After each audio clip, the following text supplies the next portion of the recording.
ይሄ ቤተ ማርያም እና ቤተ መድኃኒዓለም ይባላል። እዚህ ጋር አንዱ በዚህ ጋር ነው፣ አንዱ ከላይ ነው።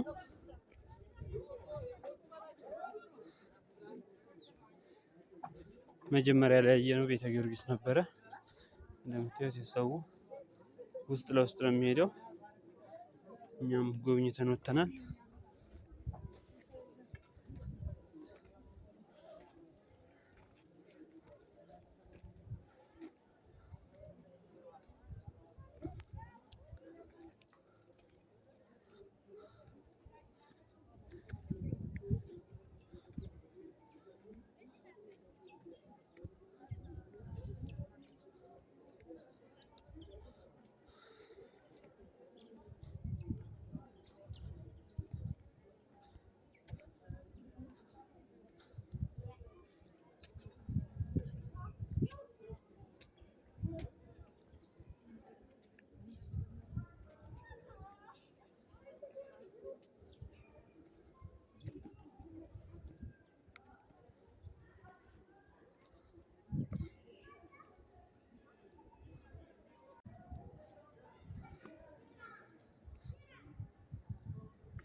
ይህ ቤተ መድኃኒዓለም ነው።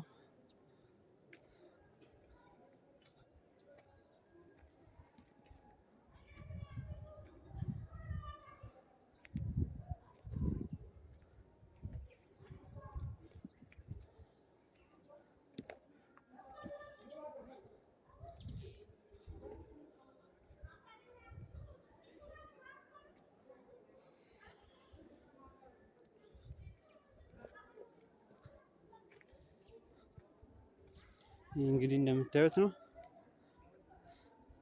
ቤተ መድኃኒዓለም በጣም ትልቅ ነው። ህዝቡ ውስጥ ላይ እንደፈለገው ይጎበኛል።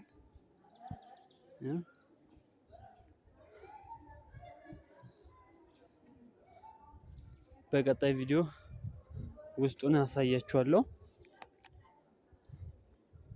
በሚቀጥለው ደግሞ ውስጥ ላይ እናያለን።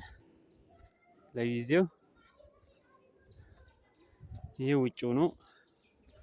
ወደ ውስጥ ለመግባት አሁን እኔ በዛ በኩል ዞራልና እናያለን ማለት ነው። ውስጥ ላይ ያለውን ሁሉንም እናሳያችኋለሁ። መቅረጽ የሚቻለውን ድረስ አሳያችኋለሁ። ላዩን እንደምታዩት ነው። የሚገርም ነው። ድንጋዩ በራሱ በደንብ አድርጎ የተሰራ ነው። እንግዲህ እንደምታዩት የሚገርም አድርገው ነው አባቶቻችን ፈልፍለው የሰሩት። በጣም አሳምረው የሰሩት አባቶቻችን እንግዲህ ታሪክን መስራት አሳይተውናል። እኛም ልጆቻቸው እንግዲህ ከዚህ መማር አለብን ብዬ አስባለሁ። አመሰግናለሁ። ስለተከታተላችሁ እናመሰግናለሁ። ይቀጥላል።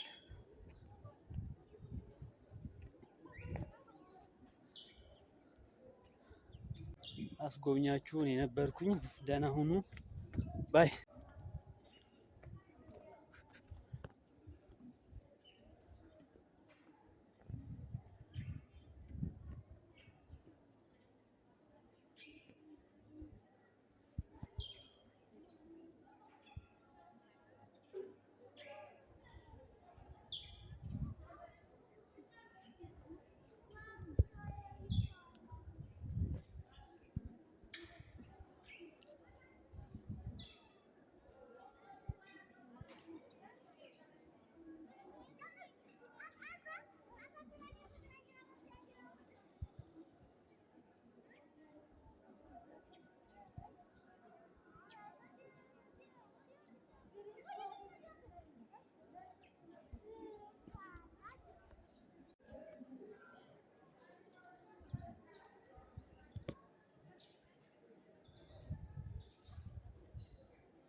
ይህ እንደምታዩት ነው። ቋሚ ያለው ሁሉ በሚገርም ሁኔታ ከውጭ ያለው ቋሚዎች ይመስላሉ። ኮለን መሰል ቋሚዎች አሉት ሁሉም ዙሪያውን ማለት ነው። በጎንና በጎን በተለይ በደንብ ቋሚ ያለው ይህ እንደምታዩት ማለት ነው። ይሄኛው ለፀሐይና ለዝናብ የተሰራ ነው።